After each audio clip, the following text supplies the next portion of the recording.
आज गौरी कभी बहुत ही खुश थी। वो खुशी खुशी रानू चिड़िया के घर जाती है। क्या बात है गौरी बहन, आज तो आपका मूड बहुत अच्छा है। चिड़िया, पूरे 2 साल बाद मेरी सहेली मुझसे मिलने आ रही है। बहुत प्यार था हम दोनों में। सारा सारा दिन हम पहाड़ों पर बैठकर सूरज को देखा करती थी। वो कौन है गौरी, जिसका आपको इतनी बेचैनी से इंतजार है? ये तो सरप्राइज है। जब मेरी सहेली आएगी तो देख लेना। अच्छा, तुम ऐसा करो, जल्दी से मेरे साथ मेरे घर आ जाओ और खाना बनाने में मेरी मदद करो। कुछ खट्टा, कुछ मीठा और कुछ नमकीन, सब तरह के खाने बनाने हैं मैंने आज। गौरी बहन, आप जाओ, मैं अपनी बेटी को खाना खिलाकर अभी आती हूँ। गौरी कभी अपने घर चली जाती है। गुड़िया बेटी, आप जल्दी से खाना खा लो, फिर मुझे गौरी की मदद के लिए जाना है। मम्मा, गौरी आंटी की एक सहेली जाती है तो दूसरी आ जाती है। आपकी कभी कोई सहेली नहीं आती आपसे मिलने। गुड़िया बेटी, मुझे सहेलियां बनाने का कोई शौक नहीं है। अपना दाना लाना, घर बनाना, बच्चों को देखना, इन कामों से ही फुर्सत नहीं मिलती, तो क्या बनाओ सहेलियां। चिड़िया अपनी बेटी को खाना देकर गौरी के घर चली जाती है। चिड़िया, मैंने नमकीन दलिया भी बना लिया है और मीठी खीर भी। तुम ये चिकन लो और चिकन बिरयानी बना लो। मेरी सहेली बिरयानी खाकर खुश हो जाएगी। मैं ऐसी चिकन बिरयानी बनाऊंगी कि आपकी सहेली पक चाटती रह जाएगी। फिर चिड़िया बिरयानी बनाना शुरू करती है। तोते तोते मेरी बात सुनो, और फुट से तोता उड़ जाता है। डर गया बेचारा तोता, डर गया। यहाँ तो कोई मुझे रास्ता बताने वाला भी नहीं है। पूछती पुछाती माही चील गौरी के घर तक पहुँच जाती है। गौरी घर के बाहर ही बैठी हुई थी। गौरी अपनी सहेली के गले मिलती है। कोई परेशानी तो नहीं हुई रास्ते में? नहीं नहीं, कोई परेशानी नहीं हुई। गौरी, धूप में थोड़ा कम घूमा करो, देखो रंग कितना काला हो गया है तुम्हारा। चील सहेली, अब वो जवानी कहाँ, बूढ़ी हो गई हूँ। कहाँ, अभी तो तुम 16 साल की जवान काफी लगती है। अब इतनी भी तारीफ मत करो मेरी। गौरी अपनी सहेली को घर में ले जाती है। गौरी, गौरी, ये कौन है? यही तो मेरी सहेली है, जिसके लिए मैं सुबह से खाने बना रही हूँ, जिसका इंतजार मैं सारी रात से कर रही हूँ। ये चिड़िया भी तोते की तरह मुझे देखकर डर गई होगी। गौरी, मुझे मांस की गंध आ रही है। बहुत तेज है नाक मेरी सहेली की। बिरयानी बनाई है मैंने, चिकन बिरयानी। फिर चिड़िया चिकन बिरयानी डालकर चील को देती है। चील तो बिरयानी से बोटियां उठा उठा कर ऐसे खा रही थी जैसे बरसों की भूखी हो। पूरे 2 साल बाद मांस मिला है खाने को। गौरी, अगर मुझे पहले मालूम होता कि तुम मुझे देखकर इतनी खुश होगी तो मैं पहले ही आ जाती। अब आई हो तो 2-4 दिन रह कर जाना। 2-4 दिन क्यों, मैं तो पूरा महीना रह कर जाऊंगी। गौरी, अब मैं जाओ, मेरी बेटी अकेली है घर में। रुको चिड़िया, जो खाना लेती जाओ। गौरी चिड़िया को खाना डाल कर देती है और चिड़िया वो खाना लेकर अपने घर चली जाती है। कितने बच्चे हैं इस चिड़िया के? एक बेटी है। चील सहेली, कहीं वो पुरानी आदत फिर से तो नहीं? नाना गौरी, मैं तो ऐसे ही पूछ रही थी। दूसरे दिन जब चिड़िया भोजन लेने जाने लगती है तो वो बहुत डरी हुई थी। अब मुझे बहुत सावधान रहना होगा और उस चील से अपनी बेटी को बचाना होगा। गुड़िया बेटी, अंदर से कुंडी लगा लो और कोई भी आए तो दरवाजा मत खोलना। जी मम्मा, मैं कर लूंगी। चिड़िया घर से निकलती है। गौरी बहन, ये चील है और चील के मुंह को खून लगा होता है। आपने उसे यहाँ क्यों बुला लिया है? अच्छी भली शांति थी, मुझे तो बहुत डर लग रहा है उस चील से। वो चील बाद में पहले मेरी सहेली है, उससे डरने की कोई जरूरत नहीं है। गौरी, चील तो चील ही होती है, बूढ़ी हो या जवान। चिड़िया वहाँ से चली जाती है। गौरी घर के अंदर जाती है। सहेली, आज क्या दोगी मुझे खाने को? मैं टमाटर की सब्जी लेने जा रही हूँ। टमाटर? अच्छा ठीक ठीक है। गोरी टमाटर लेने चली जाती है। एक बार चिड़िया के घर जाकर देखती तो उसकी बेटी कितनी बड़ी है, मोटी ताजी है या दुबली पतली। चील थोड़ी ही दूर चिड़िया के घर की तरफ जाती है। वो दस्तक देती है। कौन है? तुम्हारी पड़ोसन गोरी की सहेली हूँ मैं। अपना नाम बताइए। चील, जो आसमान में ऊंचाई पर उड़ती है और जो छोटे बच्चे खाती है। नहीं नहीं, मैं वो चील नहीं हूँ, मैं तो बूढ़ी हूँ। मम्मा ने दरवाजा खोलने से मना किया हुआ है। आप जाइए, जब मामा आए तो फिर आना। ये छोटी सी बच्ची तो बड़ी बड़ी बातें करती है। चील वापस चली जाती है। अब तो हर रोज मम्मा चिड़िया जब भी दाना लेने जाती तो उसकी बेटी गुड़िया अंदर से दरवाजा अच्छी तरह बंद कर लेती। प्यारे गौरी सहेली, आज क्या बना रही हो मेरे लिए? आज मैं अपनी सहेली के लिए आलू की भाजी बनाऊंगी। सहेली, मैं तो ये सब्जियां खा खा कर थक गई हूँ। वो पहले दिन वाली चिकन बिरयानी कब बना रही हो?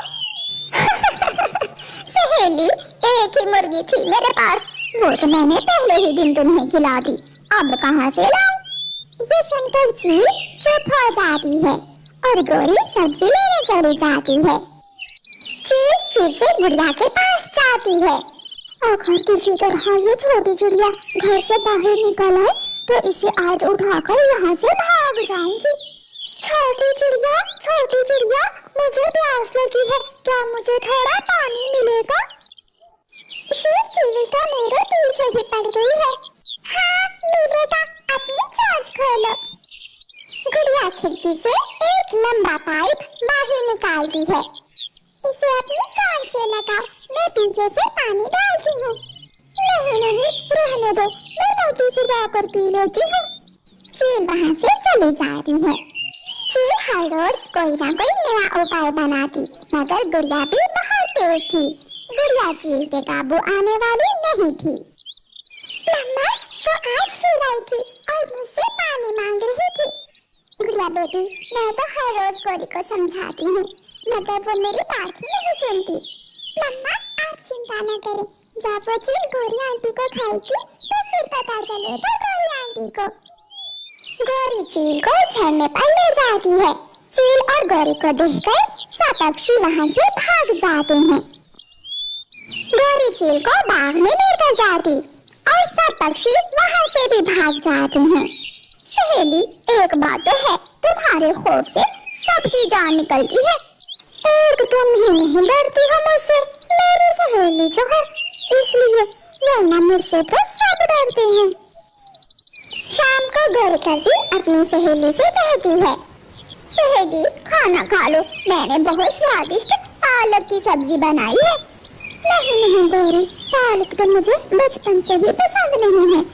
चील भूखी ही सो जाती है। गोरी भी खाना खाकर सो जाती है। आधी रात को चील सहेली उठती है, दरवाजे की कुंडी देखती है और गोरी की चोंच को रस्सी से बांध देती है।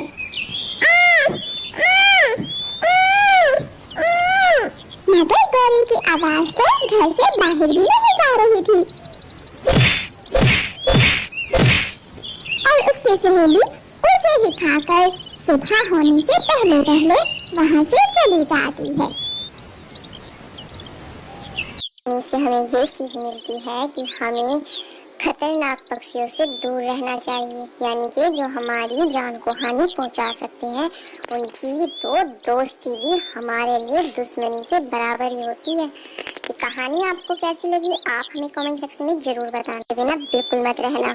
साथ ही साथ बेल आइकन बटन प्रेस कर लेना ताकि आपको आने वाली सभी छोटी छोटी हमारी प्यारी कहानियों का नोटिफिकेशन आपको मिल जाए।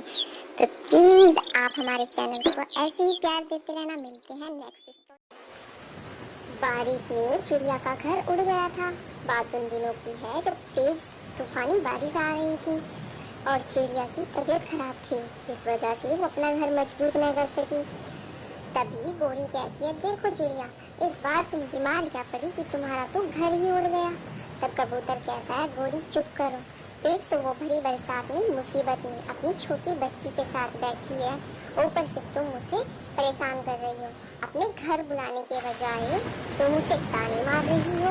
वो इस बार अपना घर मजबूत नहीं कर सकी क्योंकि वो बीमार थी, वरना हर बार वो हम सबसे मजबूत घर बनाती है और दाना इकट्ठा करती है। तभी ऐसा बोलकर कबूतर टुन्नी चिड़िया से कहता है, टुन्नी चिड़िया तुम आज रात मेरे घर आ जाओ। कल सुबह होते ही जब बरसात रुकेगी तो तुम अपने रहने का बंदोबस्त कर लेना। चिड़िया बेचारी अपनी छोटी बच्ची को लेकर कबूतर के घर चली जाती है। अगले दिन मौसम साफ था, हल्के बादल छाए हुए थे। बड़ा परेशान थी क्योंकि उसके पास ना तो रहने को घर था और ना ही दाना पानी। और तो और वो अब ये सोच सोच कर परेशान हो रही थी तो आखिर करे तो करे क्या, क्योंकि उसके पास तो ना अनाज के दाने हैं ना कुछ पैसा जिसे देकर वो अपना और अपने बच्चे का कुछ कर सके। बरसात के दिनों में कोई काम भी तो नहीं था। तब वह जंगल में खाना लेने जाती है। वहाँ पर उसे एक जादुई पेड़ दिखाई देता है। वो उस पेड़ के नीचे बैठी हुई थी और बहुत सोच विचार कर बोली कि हे भगवान, काश आज मेरे पति जिंदा होते तो हमें इस मुसीबत का सामना न करना पड़ता। अब मैं क्या करूं? रात तो हमने कबूतर के घर में गुजार ली, लेकिन मौसम तो अभी भी खराब है। मैं अपनी छोटी बच्ची को लेकर आखिर जाऊंगी कहाँ? कैसे उसका पालन पोषण करूंगी? मेरे पास तो खाने तक को अनाज नहीं। आखिर हम कोई भी सामान कैसे लेंगे? चिड़िया बड़ी परेशान थी। ये सब बातें वो जादुई पेड़ सुन रहा था। जादुई पेड़ बोला, चिड़िया चिड़िया। टुन्नी चिड़िया सारी तरफ देखती लेकिन उसे कोई भी नजर नहीं आता। तब जादुई पेड़ से कहता है, जिसकी छाया में तुम बैठी हो ना चिड़िया, मैं वही पेड़ हूँ। मैं एक जादुई पेड़ हूँ जो बोलता हूँ। मुसीबत में पड़े पक्षी और जानवरों की मदद करने के लिए कुदरत ने मुझे इस जंगल में रखा है। तब चिड़िया उसे अपनी सारी परेशानी बताती है। तब पेड़ कहता है, देखो घर भी तुम्हारा बन जाएगा, तुम्हारे बच्चे का पालन पोषण भी हो जाएगा। पहले तुम मुझसे एक वादा करो कि तुम हमेशा ईमानदार रहोगी और भूखे प्यासे पक्षियों को हमेशा भरपेट खाना खिलाओगे। तब चिड़िया कहती है, मेरे पास तो खुद खाने को नहीं है, मैं कैसे किसी को खिलाऊं? तब पेड़ कहता है, मैं तुम्हारी मदद करूंगा। मैं तुम्हें एक ऐसी कढ़ाई दूंगा जिसमें तुम जो भी खाना बनाना शुरू करोगे वो कभी खत्म न होगा। उससे तुम अपना काम शुरू कर लेना। तब चिड़िया कहती है, मेरे पास तो रहने के लिए घर न खेला, मेरे पास तो कुछ भी नहीं है। तब पेड़ उसे सुझाव देता है कि तुम लकड़ी पर ही अपना चूल्हा रख के कढ़ाई को रखना और इसमें तुम पक्षियों के लिए कोई पकोड़े या समोसे बना लेना, जिससे सभी पक्षी इस मौसम में वो खाने आएंगे और उसके बदले तुम्हें कुछ पैसे या अनाज दे जाएंगे, जिससे कि तुम्हारा गुजर बसर हो सके। उसी पैसों को देकर तुम अपना घर बना लेना और अपने बच्चों को पाल लेना। चिड़िया ये सुनकर बड़ी खुश हुई। चिड़िया ने सोचा कि हाँ, वैसे भी हमारे जंगल के सभी पक्षी दूर जंगल में एक चाय पकोड़े की दुकान पर जाते हैं। क्यों ना मैं चाय और समोसे का काम कर लूं, जिसमें मैं और मेरी बेटी दोनों एक दूसरे की मदद से हम काम कर लिया करेंगे और सभी पक्षियों को खाने पीने की भी परेशानी नहीं होगी और हमारा भी गुजर बसर हो सकेगा। इस तरह सोचकर वह जादुई पेड़ से वो कढ़ाई ले आती है। अगले दिन वो काम शुरू कर देती है। सभी पक्षी हैरान थे। उनके पास रहने के लिए घर नहीं था, लेकिन उन्होंने केले के पत्तों से टेंट बनाया जिसमें उन्होंने अपना चूल्हा और वो कढ़ाई रखी और सभी के लिए वो स्वादिष्ट समोसे बनाने लगी। समोसों का सामान भी उस जादुई पेड़ ने दिया था। उसके बाद तो चिड़िया का मानो दिन दुगनी रात चौगुनी तरक्की होने लगी, क्योंकि सभी पक्षी उसके चाय समोसे खाने आने लगे और उसके बदले उसे कुछ अनाज और पैसे देते, जिससे उसने एक दिन अपना अच्छा घर बना लिया। चिड़िया बड़ी मेहनती थी। सभी भूखे प्यासे और गरीब पक्षियों की वो फ्री में समोसे और चाय खिलाती, जिससे वो सबकी मदद करती। इसीलिए वो पूरे जंगल में और तो और दूर दूर के जंगल में फेमस हो गई, जिस कारण दूर तक के पक्षी उसके समोसों की चर्चाएं सुनकर उसके पास आने लगे। चिड़िया भी अपनी मेहनत से पीछे न हटती। तभी सभी जंगल के जानवर ये बातें करने लगे कि आखिर चिड़िया है बड़ी मेहनती। इस बार तो उसने ऐसा काम कर लिया जिससे कि हमें भी और उसके रहने में भी कोई प्रॉब्लम ना हो। हमें भी अगर मन है खाना न बनाने का तो उसके चाय समोसे बहुत अच्छे हैं और हेल्दी भी हैं। वो कभी भी हमें गंदी चीज़ यूज़ कर कर समोसे नहीं बनाती, हमेशा तरोताज़ा चीज़ों से समोसे बनाती है। सभी पक्षी उसकी मेहनत के लिए सराहना करने लगे। इस तरीके से चिड़िया ने एक दिन एक बड़ा होटल खोल लिया जिसमें उसने बहुत सारे गरीब पक्षियों को काम दिया और उसके बदले वो खाना तो देती ही थी, साथ ही साथ उनका खास ख्याल भी रखती थी क्योंकि वो स्वभाव की बहुत अच्छी थी। वहीं चिड़िया की बेटी ने बड़े होकर उस होटल को संभाल लिया। इस तरीके से उसका काम दिन दूना रात चौगुना चलने लगा। सभी पक्षी उसकी मेहनत की सराहना तो करते, किंतु गोरी कौवा हमेशा चिढ़कर रह जाते कि आखिर इसको ये कहाँ से मिला काम। हम भी तो इस जंगल में रहते हैं, हमारा तो काम कभी अच्छे से न चला। चिड़िया आखिर इतनी ईमानदारी से कैसे काम कर लेती है कि उसने घर भी बना लिया और होटल भी बना लिया और उसका काम तो बड़ा अच्छा चलने लगा। तब कबूतर कहता है कि मेहनत हमेशा रंग लाती है, कड़ी मेहनत से कभी पीछे नहीं हटना चाहिए। तुमने भरी बरसात में उसका मजाक बनाया था ना, आज देखो वो तुम्हारे जैसे पक्षियों को खरीदने की हिम्मत रखती है। इसलिए कहते हैं कि कड़ी मेहनत हमारे भविष्य में हमारी बहुत मदद करती है, इसीलिए हमें मेहनत करने से कभी पीछे नहीं हटना चाहिए। मुसीबत के समय मेहनत करोगे तो भविष्य में बैठ कर खाओगे। ये कहानी आपको कैसी लगी आप हमें कमेंट सेक्शन में जरूर बताना। साथ ही साथ बेल आइकन बटन प्रेस करना, notification bell icon button press करना ताकि आपको आने वाली सभी वीडियो का नोटिफिकेशन मिल जाए। तो चलिए मिलते हैं हम आपको नेक्स्ट वीडियो में, तब तक के लिए जय हिंद जय भारत।